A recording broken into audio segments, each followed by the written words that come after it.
one of the things that can be quite helpful when dealing with a moralist is to say, well, what is that moralist like as a person? It's the thin person diet book principle, I guess you could say, in that you will never see a diet book written by an author who is obese. This is just basic reality. Because if somebody puts forward a new moral theory or a new theory of dieting or nutrition, you don't need a lot of financial advisors with Bitcoin, right? Don't spend it and it will make money. It's easy. Then the first thing that we want to say is, well, how's that working out for the person himself or herself, right? So if somebody says it's really important to lose weight and I know how to do it and they're fat, then either it's not important to lose weight or they don't know how to do it, or both. Now, if somebody writes a book and says, obviously if you write a book about something, it's something you feel strongly about. So if you write a book about how to lose weight, obviously you think that losing weight is important. And if you then don't think that losing weight is important, but you've written a book about it, that's kind of crazy, shows that you can't really think very well. Or if you think losing weight is important and you say you know how to do it, but you are fat, then either you have applied your diet or you haven't. If you have applied your diet but you're still fat, then you don't know how to lose weight. If you haven't applied your diet, then you're asking other people to be your guinea pig. You're asking other people to do that which you are unwilling to do yourself in something very essential where you claim deep knowledge. Wow, it's really stressful to be without money and be afraid you can't pay your bills and be afraid you can't stay in your house. Like, that's really stressful, right? And another thing is, save your money. For God's sake, save your money. Have some savings. Because I think of all the people who are like, oh, I can't pay my bills. I can't pay my bills. Bet you got the latest cell phone. Bet you got the fastest data plan. Bet you got 4,000 channels and Netflix and Amazon Prime and Crave and you name it. I bet you went on spring break. I bet you took all of that money that you should have been saving for a rainy day and you went and spent it on useless crap that sits in your cupboard. A friend of mine once, he was a really, I'm sorry to be rambling, but this is actually quite focused for me, believe it or not. But he did things that I didn't understand. Love the guy.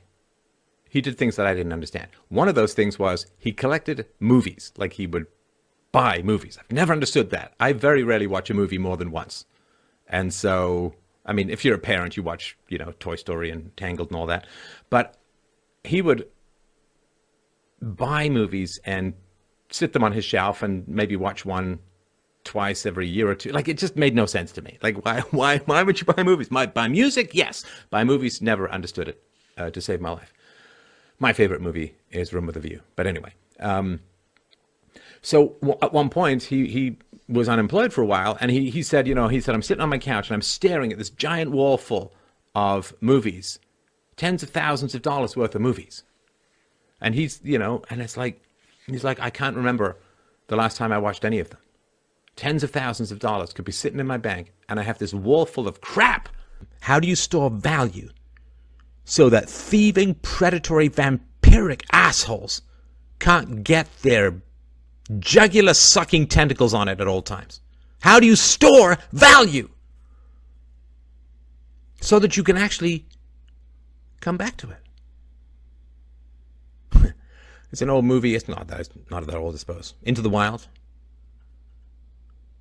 And the guy kills some animal and stores it by a river, comes back a day or two later, and there are flies eating it. And he can't eat it. He couldn't store that. Didn't have a fridge. He couldn't store the value. Civilization is all about the storing of value. And it's hard even for me to imagine money gaining value. That is such a fundamental sea change in everything that is, not just the economy, everything that is, that money can gain value. I mean, we all have to have these defensive strategies because the inflation elves keep eating our money. You can't just stick it under a mattress and retire on it because it's going to be worth nothing when you retire. So many financial decisions, so much of our defensive investment strategies, so much of what we buy in terms of hedging against inflation is, of course, driven by the loss of value of money.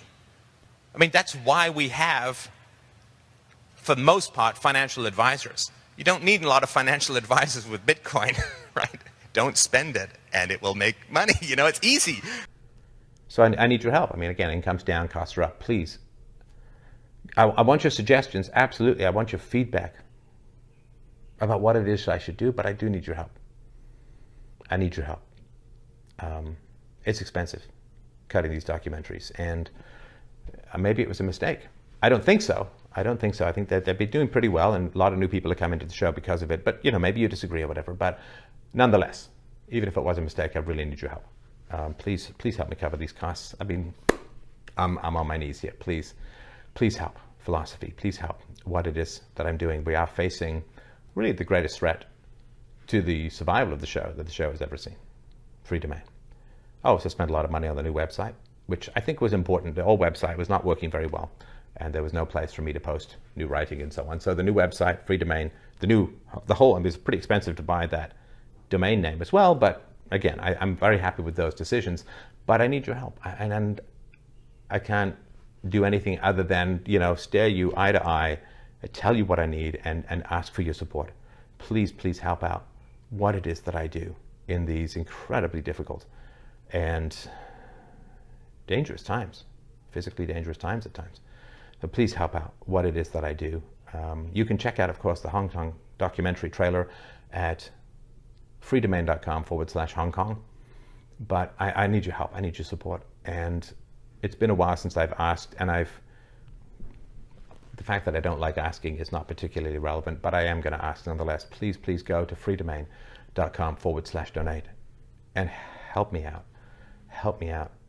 Give me your suggestions, give me your feedback, give me your thoughts. This is a collective endeavor, bringing this level and intensity of philosophy to the world in these desperate times, these desperate and dangerous times. Really need your help. freedomain.com/donate.